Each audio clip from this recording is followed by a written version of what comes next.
ട്രംപിന്റെ ഇന്ത്യക്കെതിരായ ഏറ്റവും ഉയർന്ന 50% തീരുവ പ്രാബല്യത്തിൽ വന്നിരിക്കുകയാണ്. എന്നാൽ ഇതിനിടയിൽ അമേരിക്കയിലെ ഒരു വലിയ കമ്പനിയായ എക്സോണിനെ റഷ്യയിലേക്ക് മടക്കിക്കൊണ്ടുവരാനായി റഷ്യൻ ഓയിൽ മാർക്കറ്റിൽ പ്രവേശിപ്പിക്കാനായി റഷ്യയുമായി രഹസ്യ ചർച്ചകൾ നടത്തിയിട്ടുണ്ടെന്നുള്ള വാർത്ത ഇപ്പോൾ വെളിച്ചത്ത് വന്നിരിക്കുകയാണ്. എന്നാൽ അമേരിക്കയുടെ ഈ കളികളെ എല്ലാം പൊളിച്ചടുക്കി ഇന്ത്യ. എല്ലാവർക്കും ലേൺ വിത്ത് സുമേഷ് എന്ന നമ്മുടെ ഈ യൂട്യൂബ് ചാനലിലേക്ക് സ്വാഗതം. കൂടുതൽ ആനുകാലിക പ്രസക്തിയുള്ള വിഷയങ്ങളെക്കുറിച്ച് അറിയുവാനും മനസ്സിലാക്കുവാനും നിങ്ങൾ ഈ ചാനൽ സബ്സ്ക്രൈബ് ചെയ്യുക. ട്രംപിന്റെ ഇലക്ഷൻ പ്രചരണത്തിന് ഏറ്റവും വലിയ സംഭാവന നൽകിയ ഒരു കമ്പനിയാണ് എക്സോൺ. അപ്പോൾ അവരെ സപ്പോർട്ട് ചെയ്യേണ്ട ബാധ്യത ട്രംപിനുണ്ടാകുമല്ലോ. അലസ്ക ഉച്ചകോടി നടക്കുമ്പോൾ യുഎസും റഷ്യയും തമ്മിൽ നിരവധി ഊർജ കരാറുകളെക്കുറിച്ച് ചർച്ചകൾ നടത്തിയിരുന്നു എന്നാണ് റിപ്പോർട്ടുകൾ. എക്സോണിന് സഖാലിൻ 1 എന്ന എണ്ണവാതക പ്രോജക്റ്റിൽ വീണ്ടും പ്രവേശിക്കാനുള്ള സാധ്യതയെക്കുറിച്ച് ഉദ്യോഗസ്ഥർ ചർച്ച ചെയ്തിരുന്നു എന്നാണ് റിപ്പോർട്ടുകൾ. ഈ ഓയിൽ ഫീൽഡിൽ ഇന്ത്യയുടെ ONGCക്കും പങ്കാളിത്തമുണ്ട്. അവിടെ എക്സോണിന് 30% ഓഹരിയുണ്ടായിരുന്നു. എന്നാൽ റഷ്യ യുക്രൈൻ യുദ്ധം കാരണം അവർക്ക് ഈ പ്രോജക്റ്റ് ഉപേക്ഷിക്കേണ്ടി വന്നു. അത് എക്സോണിന് വലിയ നഷ്ടം ആണ് ഉണ്ടാക്കിയത്. അതിനുശേഷം റഷ്യ ONGCയുടെ പങ്കാളിത്തത്തോടെയാണ് ഈ പദ്ധതി നിലനിർത്തിയത്. ഇന്ത്യയുടെ ഓയിൽ കമ്പനികളെ എങ്ങനെയെങ്കിലും റഷ്യൻ എനർജി മാർക്കറ്റിൽ നിന്ന് പുറത്താക്കണം, പകരം അമേരിക്കൻ കമ്പനികളെ എന്തു വില കൊടുത്തും അവിടേക്ക് പ്രവേശിപ്പിക്കണം. ഇതാണ് ട്രംപിന്റെ ഒരു പ്രധാന തന്ത്രം. ഇതിനാണ് ട്രംപ് ഇന്ത്യയുടെ മേൽ 50% ടാരിഫ് ഏർപ്പെടുത്തി ഇന്ത്യയെ ഭയപ്പെടുത്താൻ ശ്രമിച്ചത്. എന്നാൽ ട്രംപിന്റെ എല്ലാ പ്രതീക്ഷകളെയും തകർത്തെറിഞ്ഞ് ഇന്ത്യ ഇതെല്ലാം പൊളിച്ചടുക്കി കയ്യിൽ കൊടുത്തു. ഇന്ത്യൻ ഉൽപ്പന്നങ്ങൾക്ക് 50% തീരുവ ഏർപ്പെടുത്തിയതിനു ശേഷം ഡൊണാൾഡ് ട്രംപ് പ്രധാനമന്ത്രി നരേന്ദ്രമോദിയെ 4 തവണ വിളിക്കാൻ ശ്രമിച്ചുവെന്നും എന്നാൽ മോദി ഈ കോളുകളൊന്നും തന്നെ അറ്റൻഡ് ചെയ്തില്ല എന്നും ഫ്രാങ്ക്ഫർട്ടർ അൽജമൈൻ സീറ്റുങ് എന്ന ജർമ്മൻ ദിനപത്രം അവകാശപ്പെട്ടു. നമ്മുടെ കയറ്റുമതികൾക്കായി ഏതെങ്കിലും ഒരു രാജ്യത്തെയോ ഒരു മാർക്കറ്റിനെയോ മാത്രം ആശ്രയിക്കാൻ ശ്രമിക്കാതെ മിഡിൽ ഈസ്റ്റ്, യൂറോപ്പ്, ആസിയാൻ എന്നിവിടങ്ങളിലേക്ക് ഇന്ത്യ വ്യാപാരം വ്യാപിപ്പിച്ചിട്ടുണ്ട്. അത് ഇപ്പോൾ ഇന്ത്യക്ക് ഒരു വലിയ സഹായമായി മാറിയിരിക്കുകയാണ്. കൂടാതെ ചൈനയുമായും റഷ്യയുമായും ബന്ധം ശക്തിപ്പെടുത്തുന്നതിനു വേണ്ടിയുള്ള നയതന്ത്ര ശ്രമങ്ങൾക്ക് ഇന്ത്യ തുടക്കം കുറിച്ചു. ചൈനീസ് പ്രസിഡന്റ് ഷീ ജിൻപിങ്ങിന്റെ ക്ഷണപ്രകാരം ടിയാൻജിനിൽ നടക്കുന്ന ഷങ്ഹായ് സഹകരണ സംഘടന ഉച്ചകോടിയിൽ പങ്കെടുക്കാൻ പ്രധാനമന്ത്രി നരേന്ദ്രമോദി 2025 ഓഗസ്റ്റ് 31 മുതൽ സെപ്റ്റംബർ 1 വരെ ചൈന സന്ദർശിക്കുന്നുണ്ട്. ഡൊണാൾഡ് ട്രംപിന്റെ ഈ താരിഫ് തന്ത്രങ്ങളെ പ്രതിരോധിക്കാനായി ഇന്ത്യയെ സഹായിക്കാൻ ചൈനയും റഷ്യയും ഇതിനോടകം തന്നെ മുന്നോട്ട് വന്നിട്ടുണ്ട്. നമ്മുടെ രാജ്യത്തെ എക്സ്പോർട്ടേഴ്സിന് വേണ്ടി ചൈന അവരുടെ മാർക്കറ്റ് ഇപ്പോൾ തന്നെ തുറന്നു തന്നിട്ടുണ്ട്. അതേസമയം തന്നെ റഷ്യയും തുണിത്തരങ്ങൾ, ഫാർമ തുടങ്ങിയ സാധനങ്ങൾ സ്വീകരിക്കാൻ തയ്യാറായി മുന്നോട്ട് വന്നിട്ടുണ്ട്.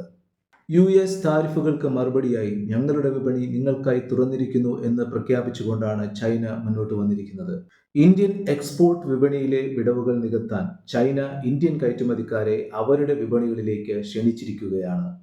ഇതിൽ ടെക്സ്റ്റൈൽസ്, ഫാർമസ്യൂട്ടിക്കൽസ്, കാർഷിക ഉൽപ്പന്നങ്ങൾ തുടങ്ങിയ മേഖലകളും ഉൾപ്പെടുന്നു. ഇതുകൊണ്ടുള്ള പ്രധാന ഗുണം ഇന്ത്യക്ക് യുഎസിലേക്ക് ആദ്യം ഉദ്ദേശിച്ചിരുന്ന കയറ്റുമതികൾ വഴിതിരിച്ചുവിടാൻ കഴിയും എന്നുള്ളതാണ്. 2025 ഓഗസ്റ്റ് മുതൽ ഇന്ത്യയും ചൈനയും വ്യാപാര ബന്ധം പുനരാരംഭിക്കാൻ തീരുമാനിച്ചു കഴിഞ്ഞു. കൂടാതെ ചൈനയുമായി അതിർത്തി പങ്കിടുന്ന ഹിമാലയൻ അതിർത്തിയിലെ 3 വ്യാപാര പോസ്റ്റുകൾ വീണ്ടും തുറക്കുന്നതിനെക്കുറിച്ചുള്ള ചർച്ചകളും നടക്കുകയാണ്. അടുത്ത സാമ്പത്തിക വർഷത്തിൽ ചൈന ഇന്ത്യ ഉഭയകക്ഷി വ്യാപാരം 15 മുതൽ 20% വരെ വളരുമെന്നാണ് പ്രതീക്ഷിക്കുന്നത്. ഇതിലൂടെ താരിഫുകളിലൂടെ ഉണ്ടാകാൻ ഇടയുള്ള ഇന്ത്യയുടെ വാർഷിക നഷ്ടം 10 മുതൽ 15% വരെ കുറയ്ക്കാൻ കഴിയും. 2025 ഓഗസ്റ്റ് 19 ചൈനയുടെ ഉന്നത നയതന്ത്രജ്ഞൻ വാങ് യി അതിർത്തി പ്രശ്നങ്ങൾ, വ്യാപാരം, സാമ്പത്തിക സഹകരണം എന്നിവയെക്കുറിച്ചുള്ള ചർച്ചകൾക്കായി ഇന്ത്യ സന്ദർശിച്ചിരുന്നു. 3 വർഷത്തിനിടയിലുള്ള അദ്ദേഹത്തിന്റെ ആദ്യ സന്ദർശനം. ഇത് വിസ നിയന്ത്രണങ്ങൾ ലഘൂകരിക്കുന്നതിനും നേരിട്ടുള്ള വിമാന സർവീസുകൾ പുനരാരംഭിക്കുന്നതിനും ടിബറ്റൻ പുണ്യസ്ഥലങ്ങളിലേക്കുള്ള ഇന്ത്യൻ തീർത്ഥാടകർക്ക് പ്രവേശനം നൽകുന്നതിനും കാരണമായി. തീരുവകളെ അന്യായം എന്ന് വിമർശിച്ചും വളരുന്ന ചൈന ഇന്ത്യൻ സഹകരണത്തെ ഉയർത്തിക്കാട്ടിയും ചൈന ഇന്ത്യയെ പരസ്യമായി ഈ വിഷയത്തിൽ പിന്തുണച്ചിട്ടുണ്ട്. നിങ്ങളുടെ സാധനങ്ങൾ തടയുകയാണെങ്കിൽ അവ ഇങ്ങോട്ട് അയച്ചുകൊള്ളൂ എന്ന് പറഞ്ഞുകൊണ്ട് നിരസിച്ച ഇന്ത്യൻ സാധനങ്ങളെ റഷ്യ അവരുടെ രാജ്യത്തേക്ക് സ്വാഗതം ചെയ്തിരിക്കുകയാണ്. ഇതിൽ തുണിത്തരങ്ങൾ, ഫാർമസ്യൂട്ടിക്കൽസ്, എഞ്ചിനീയറിംഗ് ഗുഡ്സ് എന്നിവ ഉൾപ്പെടുന്നു. വരും ദിവസങ്ങളിൽ റഷ്യ കൂടുതൽ ഇന്ത്യൻ LNGയും കൽക്കരിയും ഇറക്കുമതി ചെയ്യുമെന്ന് വാഗ്ദാനം ചെയ്തിരിക്കുകയാണ്. 2030 ആകുമ്പോഴേക്കും റഷ്യ ഇന്ത്യ വ്യാപാരം $100 ബില്യൺ പ്രതീക്ഷിക്കുന്നു. ഇത് താരിഫ് ബാധിച്ച മേഖലകൾക്ക് ബദൽ വിപണി നൽകുന്നു.